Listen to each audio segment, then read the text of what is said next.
Olha, padre, As realidades místicas. Eu vou dizer uma coisa, não leve como ofensa, mas ainda bem que eu não vejo o demônio. Porque se eu visse igual o Padre Pio... O Padre Pio viu o demônio no confessionário. Exato. Ele viu... já contei essa história aqui, mas... Conta de novo, que eu quero saber. Tem acho que 3 histórias ou 2 do Padre Pio que me dão muito medo, que é de contato com o demônio. São 3. A primeira história é quando ele... Porque o Padre Pio confessava as pessoas 16 horas por dia. Vivia no confessionário. Ele vivia no confessionário. Então, ele... Até quando ele foi investigado pela igreja por conta dos estigmas, proibiram ele de confessar. E ele foi ficando doente, foi ficando muito triste.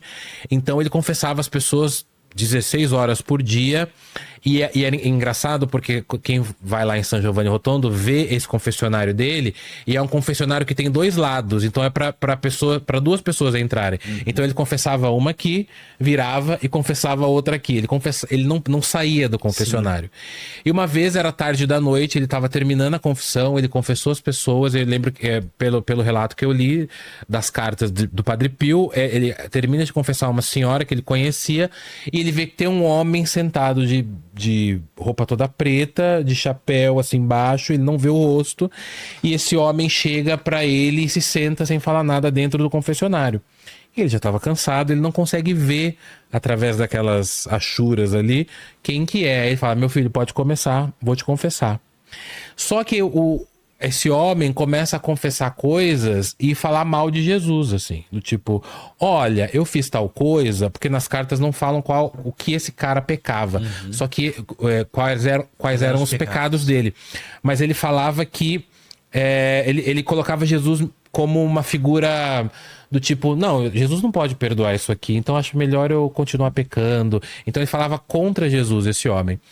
O Padre Pio, muito audacioso, começa a entender que não é uma pessoa comum que tá ali.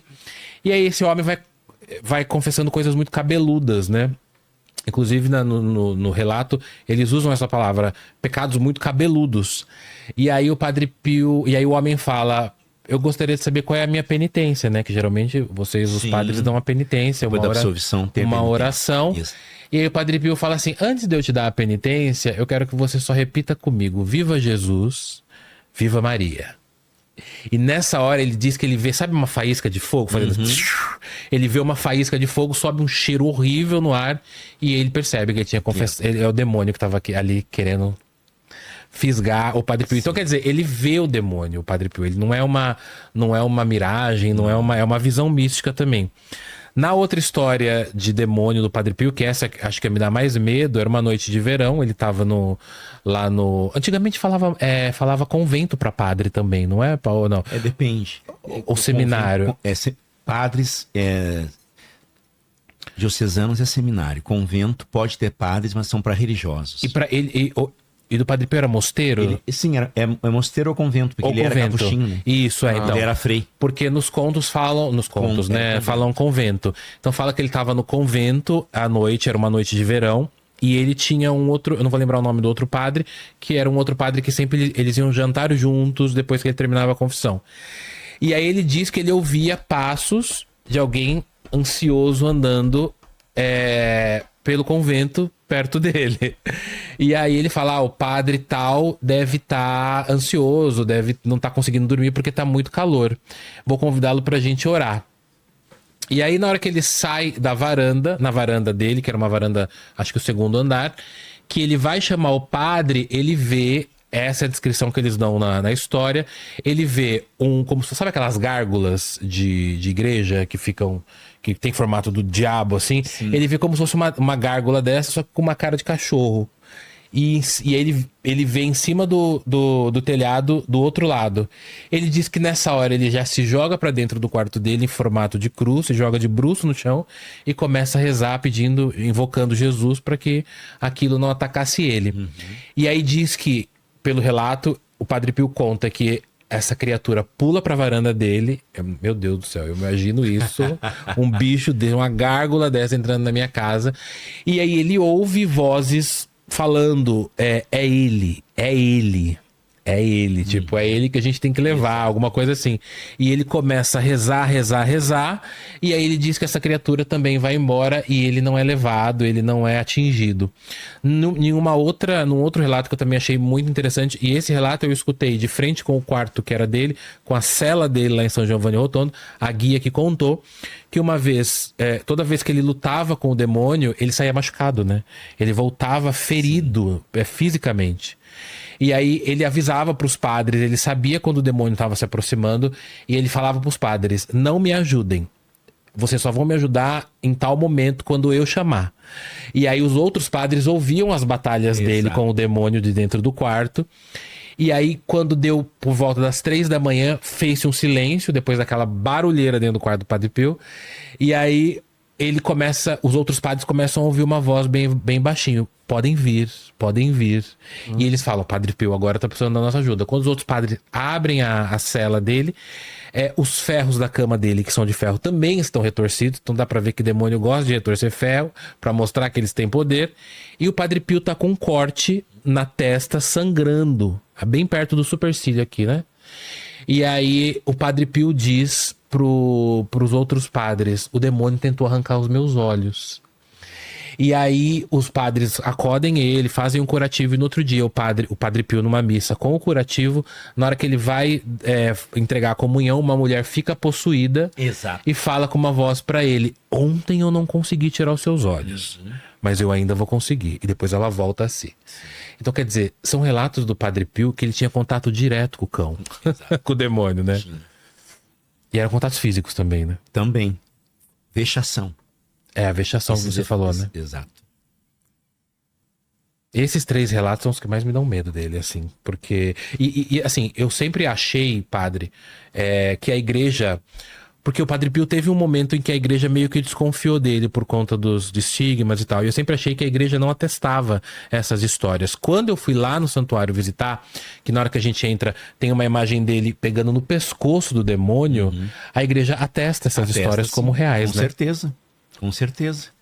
Porque na vida do santo, a igreja primeiro ela vai buscar as provas irrefutáveis de tudo aquilo que aconteceu na vida daquela pessoa, para atestar que há veracidade ou não, e depois canonizar ou não.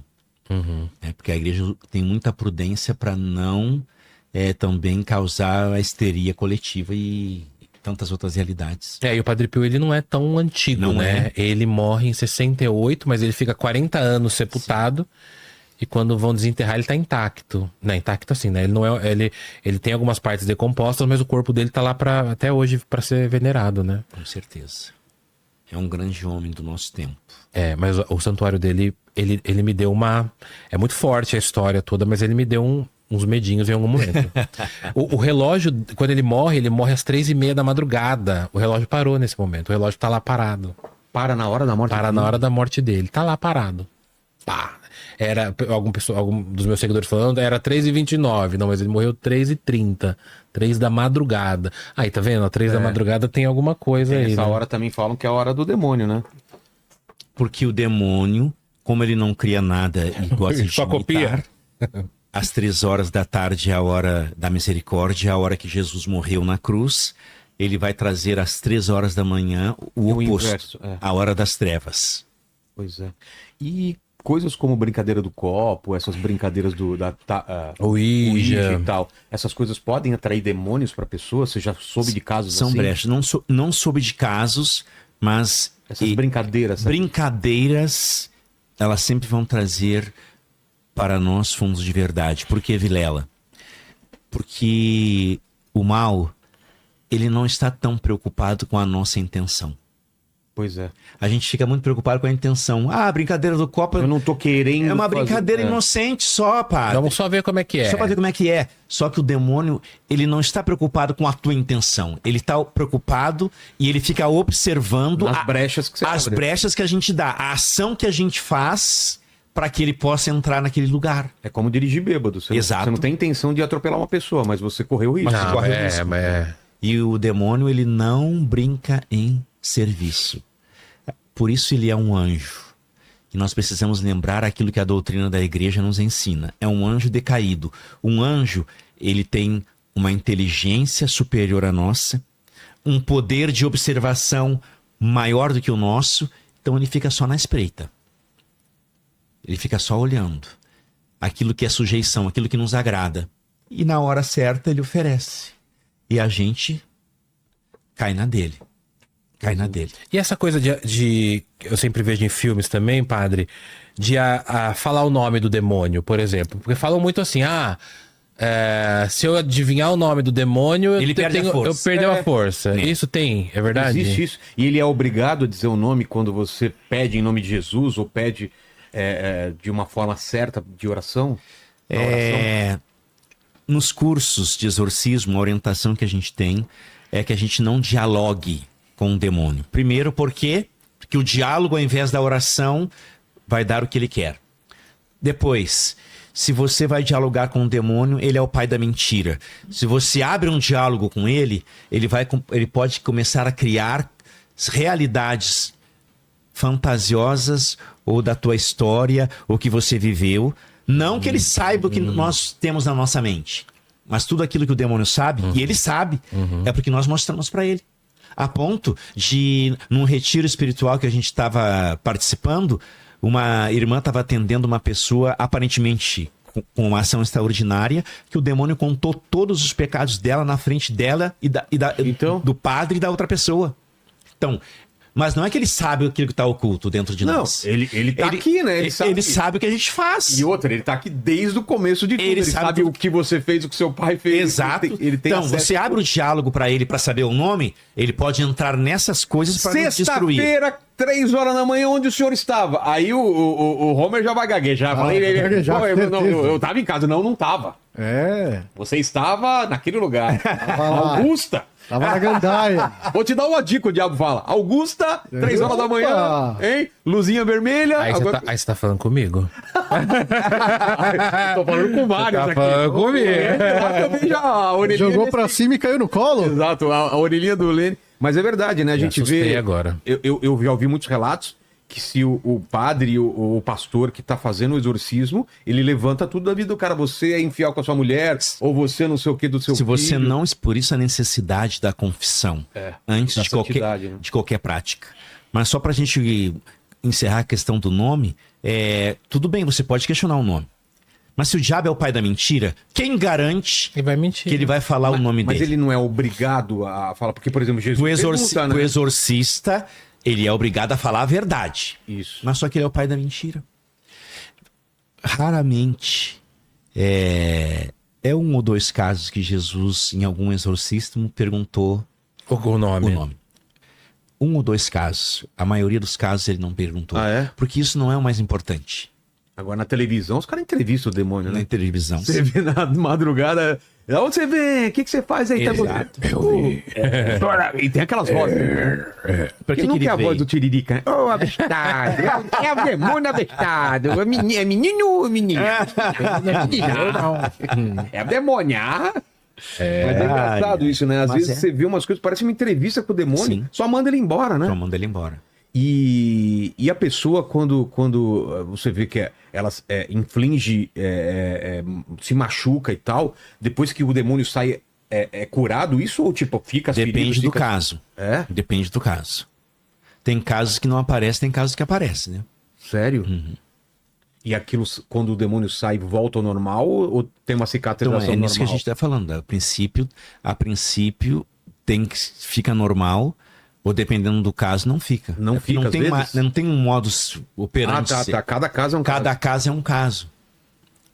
Existem casos que a pessoa começa a colocar para fora do corpo agulha e ferro e prego e Cara, coisa que ela não tinha. coisa que ela não tinha, não tem engolido, como né? sair. Exato. Que Ação doideira. E extraordinária. cara, essas coisas não dá pra entender, né?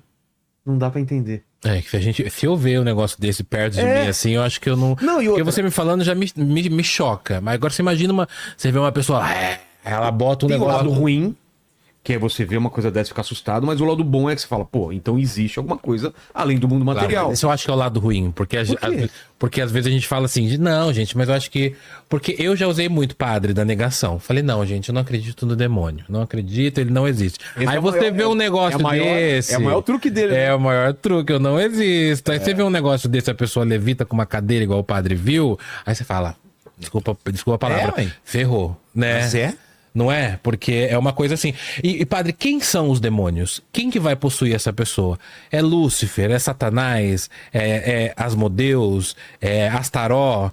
É Paimon? Eles têm nomes? Vocês trabalham com os nomes Existe. desses demônios? Tem a doutrina exorcística, tem muitos livros que trazem, né, diversos nomes de demônios, pelas práticas que nos antecederem, que foi transmitido pela tradição da igreja. E vale falar que eu falei esses nomes porque esses nomes são, São os mais corriqueiros usados que nos conhecem. filmes. E- Pazuzu, né? Que é o do exorcista. Tem alguns nos filmes e tem na Sagrada Escritura, tipo Lúcifer, Asmodeu, Satanás, né? Então tem esses nomes, Legião, são nomes bíblicos, mas também Legião são vários.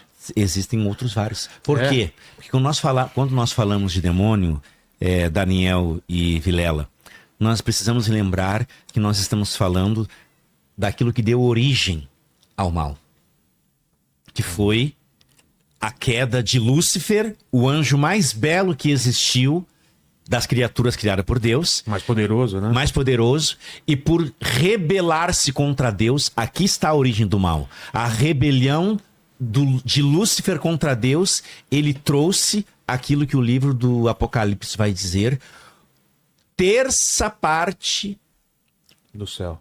dos anjos, É muita gente, é muito anjo. É.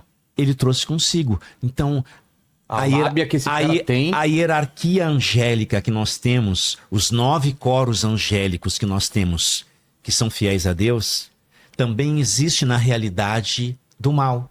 São os caídos. Os anjos caídos. Então, cada coro tem X quantidade de Sua anjos. Equivalência. Equivalência. Querubim. Serafins, os coros É. todos, eles têm, que foram os decaídos. Então, a questão dos nomes, de acordo com a realidade angélica, vai depender da função que ele exerce. Lembra? O anjo, por si só, é um espírito puro, um mensageiro. Ele ganha nome quando ele vai fazer algo extraordinário. Miguel, quem como Deus. Gabriel recebeu o nome porque veio força de Deus. Rafael recebeu o nome porque ele foi cumprir uma missão. A cura de Deus. E o Miguel?